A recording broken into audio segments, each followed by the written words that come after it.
Hello दोस्तों, फिर से स्वागत है आपका मेरे चैनल ध्रुव ज्ञान में। आज हम लोग बहुत आसान तरीके से स्टार्टअप की दुनिया को समझेंगे और ये भी देखेंगे कि आज स्टार्टअप को किसकी नज़र लग गई है, या ऐसा तो नहीं ये पहले से बहुत प्रॉब्लम में थी और ये हमें नज़र में नहीं आ रही थी। तो चलिए शुरू करते हैं। तो दोस्तों, बिज़नेस बनाना आसान काम नहीं है, ये आप भी जानते हैं। बिज़नेस में काफ़ी चैलेंजेस होते हैं और एक बिज़नेस को प्रॉफिट के मुकाम तक लाने के लिए बहुत सारे फैक्टर्स इन्वॉल्व होते हैं। तो हम लोग पहले यूनिकॉर्न की बात देखते हैं। यूनिकॉर्न क्या होती है? यूनिकॉर्न कंपनी किसे बोलते हैं? यूनिकॉर्न कंपनी वो कंपनी है जिसकी वैल्यूएशन $1 बिलियन मार्क क्रॉस करती है। तो 2021 में भारत में 44 यूनिकॉर्न लिस्ट में एडेड हुई है, जिसकी टोटल वैल्यूएशन $93 बिलियन है। ये काफ़ी बड़ा चीज़ है। एक यूनिकॉर्न का बनना ही काफ़ी बड़ा चीज़ होता है और इंडिया एक यूनिकॉर्न का हब हो चुका है या हो चुका था। अभी का सिचुएशन कुछ और दिख रहा है। तो 2021 में 2020 में काफ़ी अच्छा सिचुएशन दिख रहा था कि काफ़ी स्टार्टअप यूनिकॉर्न के लिस्ट में ऐड हो रही है। अगर शहर के हिसाब से देखें तो बेंगलोर, दिल्ली एनसीआर और मुंबई ये टॉप सिटीज़ है जो यूनिकॉर्न कंपनी अपना हेडक्वार्टर बनाना चाहती है। तो आप अगर जॉब सर्च में हो और आप अगर स्टार्टअप में जॉब, अच्छी स्टार्टअप में जॉब ढूंढ रहे हो, तो ये 3 सिटी में अगर आप रहोगे तो चांसेस है कि आपको जॉब के ज़्यादा कॉल आएंगे। तो अभी आप स्क्रीन पे देख सकते हो कुछ यूनिकॉर्न के लिस्ट जो 2 अभी करंट सिचुएशन में है और जो अभी एडेड हुई है। जैसे फ्रैक्टल कंपनी, फ्रैक्टल एनालिटिक्स एक एनालिटिकल बेस्ड कंपनी है जो मशीन लर्निंग और डाटा साइंस के ऊपर काम करती है। काफ़ी अच्छी कंपनी है ये। मामा अर्थ स्किन केयर प्रोडक्ट बनाती है। इसके प्रोडक्ट भी अच्छे हैं, मैंने भी यूज़ किए हैं इसके प्रोडक्ट। ज़ेरोदा सभी को पता है, स्टॉक मार्केट प्लेटफॉर्म है। स्टॉक आप खरीद सकते हो, बेच सकते हो, तो स्टॉक से रिलेटेड सारे काम इस प्लेटफॉर्म पे कर सकते हो। और लेव स्पेस, तो ऐसे काफ़ी सारे कंपनीज के लिस्ट हैं, आप देख सकते हो। अभी मैंने यूनिकॉर्न की बातें की। यूनिकॉर्न के आगे भी एक स्टेज आ चुका है, इट्स गोइंग बियॉन्ड यूनिकॉर्न। मतलब ऐसी कंपनी जिसकी वैल्यूएशन $1 बिलियन नहीं, $10 बिलियन की मार्क क्रॉस कर चुकी है। इससे कहते हैं डेकाकॉर्न। ये एक नया टर्म है, डेकाकॉर्न। डेकाकॉर्न मतलब कंपनी जिसकी वैल्यूएशन $10 बिलियन क्रॉस कर चुकी है। ये काफ़ी बड़ा चीज़ है। इनफैक्ट यूनिकॉर्न से 10 टाइम्स बड़ा। 31 मार्च 2023 तक पूरी दुनिया में 56 डेकाकॉर्न कंपनी थी और उसमें इंडियन स्टार्टअप कंपनी 4 है। ये भी काफ़ी बड़ा बात है कि इंडियन स्टार्टअप कंपनीज भी डेकाकॉर्न स्टेटस पा चुकी है और इसमें 4 कंपनी की लिस्ट है। फ्लिपकार्ट, बायजूस, नाइका, स्विगी, ये 4 कंपनी जिसके वैल्यूएशन मोर देन $10 बिलियन है। प्रॉफिटेबल है क्या नहीं ये अलग बात है, ये हम लोग बाद में बात करेंगे, लेकिन they have the valuation of more than $10 billion. ये सब कहानी देखने के बाद लगता है स्टार्टअप की दुनिया तो काफ़ी अच्छी है। ये बहुत अच्छा है स्टार्टअप की दुनिया, पैसे भी है, ग्रोथ भी है, लेकिन फिर स्टार्टअप में प्रॉब्लम क्यों है? या ऐसा कहिए कि आज कल स्टार्टअप में प्रॉब्लम क्यों दिख रही है? या ऐसा तो नहीं प्रॉब्लम की जड़ काफ़ी साल पहले आ चुकी थी और स्टार्टअप की प्रॉब्लम अभी हमें दिख रही है? कुछ तो बात है जिसके कारण स्टार्टअप में प्रॉब्लम हो रही है। तो आज की वीडियो में हम लोग स्टार्टअप की सच्चाई और स्टार्टअप की झूठ को देखेंगे। बने रहे मेरे साथ वीडियो के अंत तक। अगर सब्सक्राइब नहीं किया तो तुरंत सब्सक्राइब करें और वीडियो पसंद आए तो तुरंत वीडियो के लाइक बटन को प्रेस करें। हाँ तो भाइयों, मैं कहा था, तो हम लोग थे स्टार्टअप की माया जाल में कि स्टार्टअप के पास बहुत पैसा है, बहुत ग्रोथ है, सब चीज़ है। ऐसा लगता है जैसे अगर आपके पास आइडिया है तो बिजनेस तुरंत बन जाएगी, चुटकी भरे बन जाएगी। ऐसा लगता है जैसे आपने एक बिजनेस का सपना देखा और नेक्स्ट डे बिजनेस बन गई। आपने आइडिया सोचा, एक टीम आ गई, आपको पैसे दी, काम किया और बिजनेस यूनिकॉर्न बन गई। ऐसा दिखता है, क्या ऐसा होता है? लेकिन दोस्तों, हकीकत कुछ और है, सच्चाई कुछ और है। मीडिया में कुछ और दिखाई जाती है, न्यूज़ कटिंग्स में कुछ और रहती है और पीछे की दुनिया काफ़ी अलग है। इसे समझने के लिए आपको कुछ एनालिसिस करना पड़ेगा, कुछ डाटाज देखने पड़ेंगे, तो आपको समझ में आएगा ये स्टार्टअप के पीछे क्या झोल है। क्या स्टार्टअप कुछ लोगों के पैसे कमाने की जरिया है या स्टार्टअप सही में बिजनेस है? मैं सारे स्टार्टअप को इस कैटेगरी में नहीं डालना चाहता हूँ। बहुत सारे स्टार्टअप हैं जो बहुत अच्छे कर रहे हैं, एज अ बूट स्ट्रैप है, बूट स्ट्रैप करने का मतलब ऐसे स्टार्टअप जिसने फंडिंग नहीं लिया है। फंडिंग एक कॉन्सेप्ट है, जैसे आपने कोई कंपनी खोला ABC और उसके कॉम्पिटिटर काफ़ी बड़े बड़े प्लेयर हो सकते हैं, तो आपके पास उतने पैसे नहीं है जो आप उस कॉम्पिटिटर से लड़ सकें या you can fight competitively in the market. तो उस सिचुएशन में आपको पैसे चाहिए, तो अपने आइडियाज़, अपने प्रोग्राम्स, अपने एग्जीक्यूशन मॉडल, अपने टीम स्ट्रक्चर्स जो भी है आप इन्वेस्टर के सामने उसको प्रेजेंट करोगे, उसको डाटा दिखाओगे, आप अपना मार्केट कैप दिखाओगे कि आप जिस मॉडल में काम कर रहे हो या जो भी आपका आइडियाज़ है वो मार्केट के कितने परसेंटेज ऑफ लो, कितने परसेंटेज ऑफ रेवेन्यू को कैप्चर कर रहा है, उसकी ग्रोथ स्ट्रक्चर क्या हो सकती है, फ्यूचर प्रेडिक्शन क्या हो सकती है। ये सारे चीज़ दिखाने के बाद आपके इन्वेस्टर जो भी है, जैसे सीरीज़ फंडिंग होता है या बिफोर दैट भी होता है फंडिंग, तो वो आपके कंपनी में इन्वेस्ट करेंगे कि आप इतने पैसे लो। ये भी क्रेडिट लाइन पे पैसे होते हैं, आपको लौटाने पड़ेंगे, या आपको अपनी इक्विटी मीन्स कंपनी के कुछ पार्ट्स देने पड़ेंगे इन्वेस्टर को। तो उस पैसे को आप यूज़ करके अपनी कंपनी को फास्टली ग्रो कर सकते हो और काफ़ी स्मूथ ग्रोथ कर सकते हो अगर आपके आइडियाज़ एग्जीक्यूशन अच्छे से हो रहे हैं। तो अगर मार्केट में बड़े प्लेयर भी हैं जो आपके कॉम्पिटिटर हैं, तो आप उनसे कॉम्पिटिटिवली फाइट कर सकते हो। तो मेरे कहने का मतलब कि इन्वेस्टमेंट ख़राब नहीं है, इन्वेस्टमेंट लेना सही है, बशर्ते आपकी कंपनी प्रॉफिटेबल मुकाम पे पहुंच जाए। अगर प्रॉफिटेबल जगह पे नहीं पहुंचती है कुछ साल के बाद, तो इन्वेस्टर भी आपके कंपनी में और भी पैसा लगाने से पीछे हट जाएगा और फिर आपकी कंपनी की डाउनफॉल होने लग जाती है।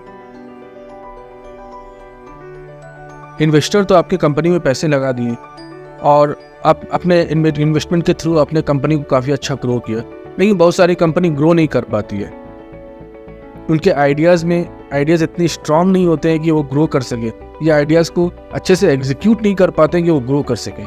तो वहाँ पे हम लोग कुछ साल में फायरिंग देखते हैं, कुछ साल में क्या देखते हैं कि लोगों को निकाले जा रहे हैं, बहुत सारे कॉस्ट कटिंग मेजर्स हो रहे हैं, जैसे मेडिकल इंश्योरेंस कम कर देंगे या फैमिली रिलेटेड या इंटरटेनमेंट रिलेटेड जो भी फंड देते थे वो सब कम कर देंगे। तो ये सब आजकल ज़्यादा देखा जा रहा है। आजकल क्यों देखा जा रहा है? क्योंकि कंपनी तो कुछ साल पहले बनी, उस समय काफ़ी हेवी इन्वेस्टमेंट उसमें गई, तो अभी के समय में उस सब का आफ्टर इफेक्ट दिख रहा है। Around 90% of the Indian startup बंद हो रही है या बंद के कगार पे है, वो डाउनफॉल पे है।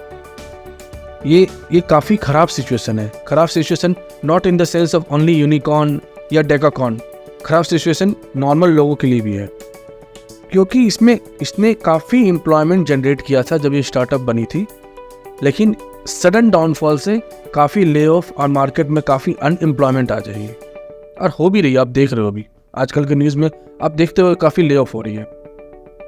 सिर्फ 2022 में करीब 28,000 एम्प्लॉय को ले ऑफ की गई है, सिर्फ 107 इंडियन स्टार्टअप से। एडटेक कंपनी, जो company generally training, educational training में बिलीव करती है, उस पर काम करती है, जैसे बैजूस हो गया, वाइट हैट हुआ, फिजिक्स वाले हुआ, तो ये सब में ले ऑफ ज़्यादा देखा जा रहा है। फिजिक्स वाले में फ़िलहाल ले ऑफ नहीं है, क्योंकि वो खुद स्क्रैच से बनी है और उसमें इसने कोई फंडिंग और ऐसा सच नहीं लिया है। सिर्फ 2022 में करीब 28,000 एम्प्लॉय ले ऑफ की गई है 107 इंडियन स्टार्टअप से। एडटेक कंपनी जो एजुकेशनल ट्रेनिंग में इन्वॉल्व होती है, जैसे बैजूस, फिजिक्स वाले, ये सब कंपनी ने सबसे ज़्यादा ले ऑफ किए हैं।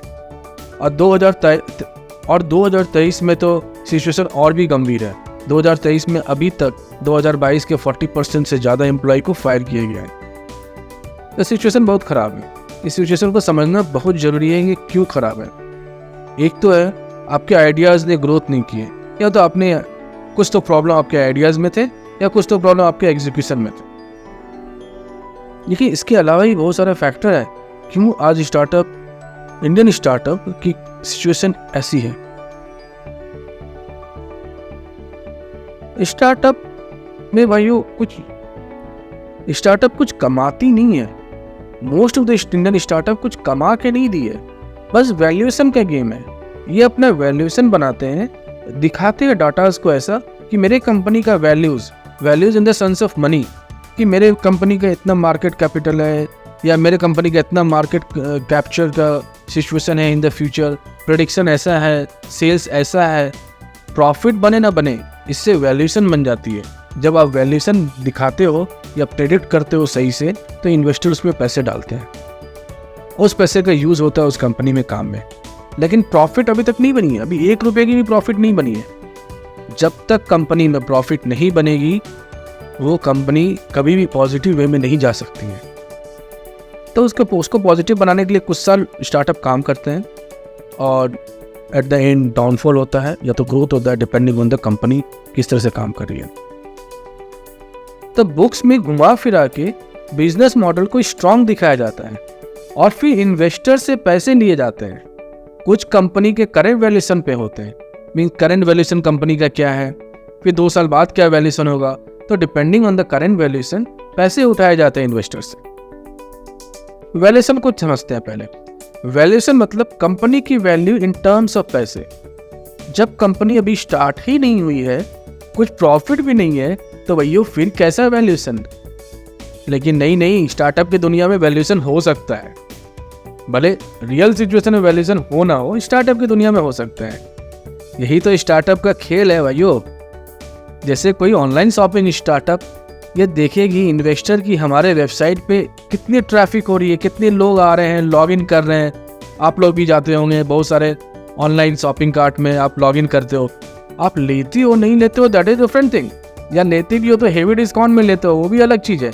लेकिन आपने वेबसाइट पे ट्रैफिक बन गई, कितना सामान बिक रहा है, लेकिन फिर भी लॉस है क्योंकि कस्टमर एक्विजिशन कॉस्ट बहुत ज़्यादा है।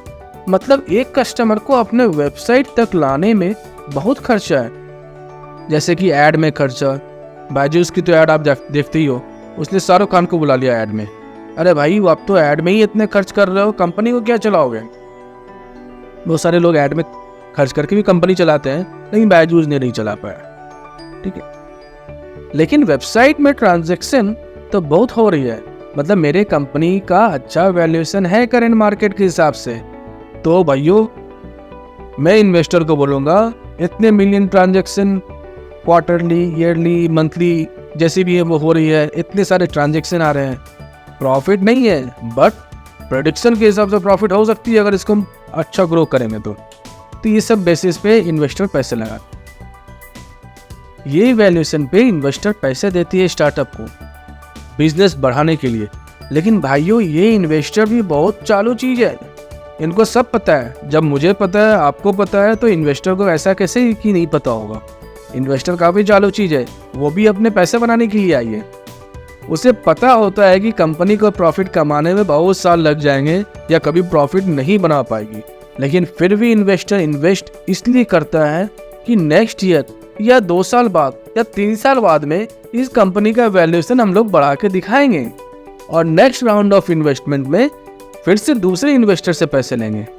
इससे क्या होगा कि फर्स्ट राउंड के इन्वेस्टर के इन्वेस्ट किए हुए पैसे की वैल्यू बहुत ज़्यादा हो जाएगी। अगर मैंने किसी कंपनी के 1 करोड़ के वैल्यूएशन पे कुछ पैसे लगाए हैं, अगर वो नेक्स्ट ईयर 10 करोड़ का हो गया तो मेरे पैसे की वैल्यू बढ़ गए। और ये सही टाइम होता है इन्वेस्टर अपने इक्विटी करंट वैल्यूएशन पे बेच के निकल जाती है, तो मैंने प्रॉफिट कमा लिया। एक तरह से मैंने पैसे लगाए 1 लाख, वो 1 लाख हो गया 5 लाख। भाइयों मुझे आपके कंपनी से कोई मतलब नहीं है, मैंने पैसे लिए निकल गए, मैं तो इन्वेस्टर था। फाउंडर, सीईओ जो भी चीज़ होता है वो सब समझे। ये तो आपने क्या सीखा कि ये स्टार्टअप तो इन्वेस्टर के लिए बस पैसे बनाने का जरिया है, यही गेम चलता रहता है। ये इन्वेस्टर फिर नेक्स्ट इन्वेस्टर फिर नेक्स्ट इन्वेस्टर फिर नेक्स्ट इन्वेस्टर, लेकिन कब तक चलेगा ये झूठ की बुनियाद, कब तक चलेगी। कहीं तो ख़त्म होना है उसे, कहीं तो सच्चाई बाहर आनी है। कब तक आप प्रॉफिट बना लोगे ऐसे फेक प्रॉफिट, कब तक पैसे बना लोगे ऐसे। तो वो ख़त्म होता दिख रहा है, वो डाउनफॉल होता दिख रहा है। ये दुख की चीज़ है, ये कोई अच्छी चीज़ नहीं है, लेकिन क्या करें, ऐसी सच्चाई है। ऐसा दूर का झूठा सच्चाई दिखाया गया था और रियल सच्चाई अभी दिख रही है। लेकिन अब नहीं चलेगा ये सब, क्योंकि कब तक चलेगा। अब इन्वेस्टर को प्रॉफिट भी चाहिए। अगर नेक्स्ट इन्वेस्टमेंट आ नहीं रहा है तो फर्स्ट इन्वेस्टमेंट, सेकंड इन्वेस्टमेंट तो फंसे हुए हैं, तो उसे प्रॉफिट अब चाहिए कंपनी से। कब तक वो टाइम देगा कंपनी को ग्रो करने के लिए? 2 साल, 3 साल, 4 साल, 5 साल, लेकिन कभी तो प्रॉफिट चाहिए। कितने लॉस में वो खेलेगा? और जब कोई नेक्स्ट इन्वेस्टर इन्वेस्ट करेगा ही नहीं इस कंपनी में, तो पहले वाले इन्वेस्टर और आइडिया के मालिक, सीईओ बोले, सीएफओ बोले, जिसको भी, वो पैसे कैसे बनाएंगे? और जब वो पैसे नहीं बनाएंगे तो कहानी खत्म। इसलिए अब इन्वेस्टर सोच समझ के पैसे लगाते हैं। कंपनी बहुत लॉस में है अब, तो लॉस तो पहले भी थी भाई, लेकिन अब इनको कोई साथ देने वाला नहीं है। लॉस तो पहले भी थी, मैं कंपनी का नाम नहीं बताऊंगा, मैक्सिमम कंपनी के आप डाटा गूगल में देखो, लॉस तो पहले से भी थी। लेकिन अब इन्वेस्टर नहीं आ रहा है तो वो लॉस का तो दुख दर्द दिखेगा ही। लेकिन इससे अब कॉस्ट कटिंग और एम्प्लॉय को फायर करके निकाला जा रहा है, ये तो गलत बात है। आपको जब सच्चाई पता था, इससे अब कॉस्ट कटिंग और एम्प्लॉय को फायर करके निकाला जा रहा है। लेकिन अभी भी कहानी खत्म नहीं हुआ है। कहने का मतलब, इन्वेस्टर ने पैसे नहीं लगाए तो क्या हुआ? पब्लिक तो बैठी है बेवकूफ, पब्लिक से पैसे ले लो। कहने का मतलब आजकल नया ट्रेंड चल गया है स्टार्टअप में, आईपीओ। जब इन्वेस्टर से पैसे नहीं जा रहे हैं तब पब्लिक को ही बेवकूफ बना लिया जाए, तो आईपीओ आ जाता है स्टार्टअप के। आजकल कमाया तो 1 रुपया नहीं, लेकिन आईपीओ निकल जाता है। कुछ महीने पहले भी निकला था, मैं नाम नहीं लूंगा, लेकिन कुछ महीने पहले के डाटा आप देख लो। आईपीओ निकला, खट सा आईपीओ के उसके शेयर के प्राइस डाउन, और पैसे किसने बना लिए? इन्वेस्टर और जो फाउंडर मेंबर है उसके। संभल के दोस्तों, ऐसे कंपनी को आईपीओ से बच के रहे। मैंने काफ़ी अपने दोस्तों को देखा है, ऐसे सारे कंपनी बड़े बड़े ब्रांड में, अरे स्टार्टअप का आईपीओ आ रहा है, खट पैसे लगा रहे हैं आईपीओ में, लेकिन बच के सारे लॉस में हैं। प्रॉफिट में सिर्फ इन्वेस्टर और कंपनी के फाउंडर हैं। मैं किसी का नाम नहीं लूँगा, लेकिन कुछ साल के आईपीओ को आप देख सकते हैं। सारी स्टार्टअप नहीं करती है भाई, सारे लोग चोर नहीं होते हैं, ठीक है? सारे लोग किसी एक शहर के खराब नहीं होते हैं, कुछ ही होते हैं। तो उसी तरह कुछ ही स्टार्टअप में, लेकिन ये कुछ का नंबर कुछ रहता तो ज़्यादा अच्छा था, ये कुछ का नंबर ज़्यादा हो चुका है। तो आपके पैसे की सुरक्षा आपकी है भाइयों। ये स्टार्टअप के आईपीओ से बचें और अपने पैसे को बचाएं, दिमाग खोलें, डाटा देखें, तब पैसे लगाएं। तो आपको एक सिंपल लैंग्वेज में अभी तक में समझ में आ गया होगा स्टार्टअप काम कैसे करती है। मैं ज़्यादा टेक्निकलिटीज़ में नहीं जाना चाहता था। अगर टेक्निकलिटी में जाऊंगा तो बहुत सारे फंडिंग सीरीज होते हैं, इन्वेस्टर भी बहुत तरीके के होते हैं, एंजल इन्वेस्टर हो गया, और भी बहुत तरीके के इन्वेस्टर होते हैं। तो मैं ज़्यादा टेक्निकलिटीज़ में नहीं जाना चाह रहा था, मैं एक सिंपल लैंग्वेज में ये चीज़ समझाना चाह रहा था। क्योंकि मैं खुद अपने दोस्तों को देखता हूँ कि आईटी स्टार्टअप में जाते हैं, ठीक है, जॉब करना तक सही है, पर स्टार्टअप का सपना, पहले से स्टार्टअप की कंपनी में जाके अपने सपने को आप सही नहीं कर पाओगे। खुद का आइडियाज़ देखो, उसमें एज ए बूटस्ट्रैप काम करो। बूटस्ट्रैप करने का मतलब जो फंडिंग नहीं लेती है, वो खुद के पैसे से, उनके आइडियाज़ इतने स्ट्रांग होते हैं, उनके आइडियाज़ के इम्प्लीमेंटेशन इतने स्ट्रांग होते हैं, वो खुद के पैसे से ही ग्रो करती है और उसी को री इन्वेस्ट करती है अपने कंपनी की ग्रोथ में। मैं एक एग्जांपल बताऊंगा। बहुत सारे, जैसे जेरोदा हो गया, टाइगर एनालिटिक्स हो गया, आई थिंक फ्रैक्टल भी, ये सब company bootstrap. Zoho company is the biggest, is a very good example. जैसे Zoho company is a very good example. उसने कहीं से फंडिंग नहीं लिया और खुद के पैसे से बना के वो इतनी बड़ी कंपनी बनी। आइडियाज स्ट्रॉन्ग है तो कंपनी बन जाएगी, आपको फंडिंग दौड़ के आएंगे आपके पास, अगर आइडियाज़ अच्छी है तो। आइडियाज में झोल है तो आपको डाटा को झोल बनाना पड़ेगा, आपको इन्वेस्टर के आगे पीछे जाना पड़ेगा। तो दोस्तों, आपको क्या लगता है आज के स्टार्टअप की फ्यूचर क्या हो सकती है? आपको क्या लगता है स्टार्टअप जो 2-3 साल पहले बनी है उसका क्या हाल होगा? या कुछ स्टार्टअप का आप नाम लिखना चाहो तो वो भी लिख सकते हो आप कमेंट में। तो अपना कमेंट दें, चैनल को सब्सक्राइब करें, मुझे सपोर्ट करें वीडियोस को लाइक करके, और फिर मैं नेक्स्ट वीडियोस में आऊँगा नेक्स्ट टॉपिक को लेके। अगर आपको चाहिए कि मैं किसी टॉपिक में वीडियोस बनाऊँ तो आप टॉपिक का नाम भी कमेंट में लिख सकते हैं।